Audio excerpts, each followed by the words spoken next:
heard someone once describe a WordPress hacker like that of a low-level burglar that would go into an apartment building and walk up and down the halls and just turn the doorknob of every single door they walked past. If the door opened, they walked in. If it was locked, well, they moved on to the next one. They would not just stand there and break down the door or pick the lock. If the basic precaution of locking the door was not done, then they took advantage of it and walked on in and burgled. Same with the majority of the WordPress hackers. If you just take care of at least the basic level of securing your site, then you'll be much better off than those that do not. This video will walk you through some of those basics that everyone should do in securing their site, and we're going to do it in under 5 minutes. Now, first off, we're going to go through and just do some basic house cleaning, because we do not want the average hacker to come by and see that this is a new install by seeing on the main page the hello world, which is the default post that comes with every single fresh install. Because if they see this, they might go into thinking that there are certain vulnerabilities that you have not yet taken care of. So we want to first go through and get rid of the default post, the default page, and anything else in there that might need to be basically cleaned up. So let's go ahead and log into the dashboard area, and I've already done that here. You can do that by putting your URL /wp-admin or wp-login.php. And if you have not logged in recently, then you get a little pop-up box here that requires you to put your username and password in there, and then you'll end up on this page here. Now right down here, by the way, you can see that we are on version 3.5.1. That'll come in handy here in a second, so just kind of make a mental note of that.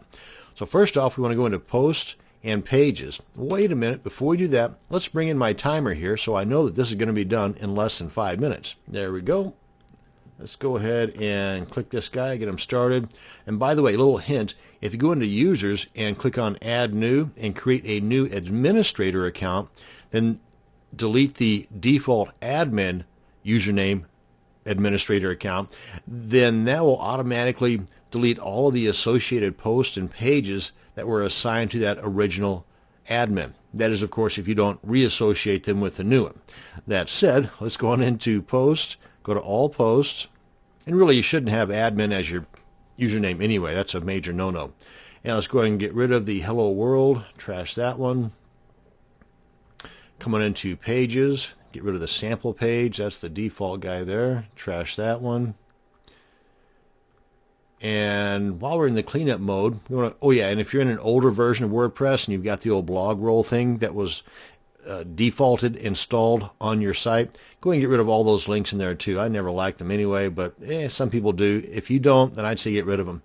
Come on into plugins and the themes and make sure that you've got all your most recent updates done. And you do that by coming up here to the dashboard, going to Updates.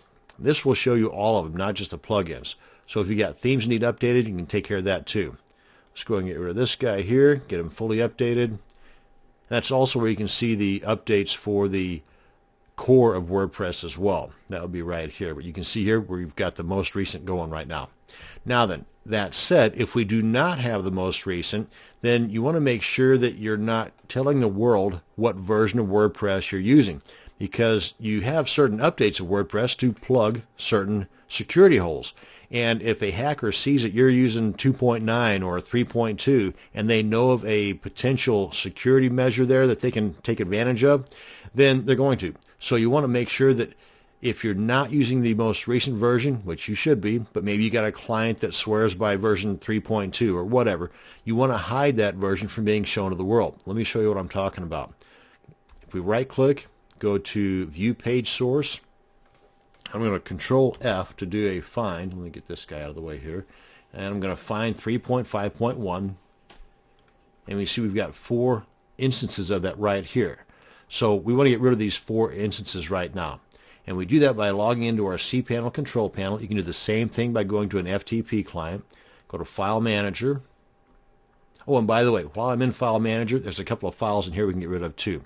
The README, this is the root directory of our WordPress install. Select the README and the config-sample. Delete those. Hang with me, I'll get back on track here in a second. Go into the WP-admin. And let's get rid of the install files here. That's the helper and the install PHP file. Select those two, delete those. Now then, let's get on back to our functions. That's in the, yeah, we want to go to the themes. WP-content, themes, open that up. And I'm in the 2012 theme right now. We want to come on down to the functions.php, select that, go to code editor, edit that, and we've got 2 bits of code that we want to install here to make those bits of code invisible, or the versions invisible. So we come all the way down to the bottom of the code here, put our cursor right there, and we're going to paste this code in there. You can freeze the video if you want just to copy this stuff down. We want to remove the WP version meta tag and from the RSS feed, and we want to remove the versions from any other stuff that's showing it, like the style.css.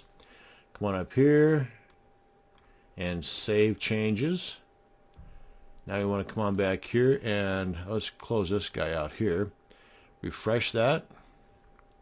And then let's take a view of that source page again. And Control F.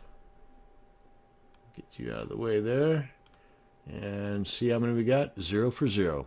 So that's going to clean things up for us, both on the front end, the back end, and in some of the coding in the root directory as well. Now, of course, there's a few other things you might be able to do, but for the basics, this is what we're looking at. And we were able to do all this in under 5 minutes. So now there's no excuse not to lock your door. Thanks for watching this video, and you have a great day.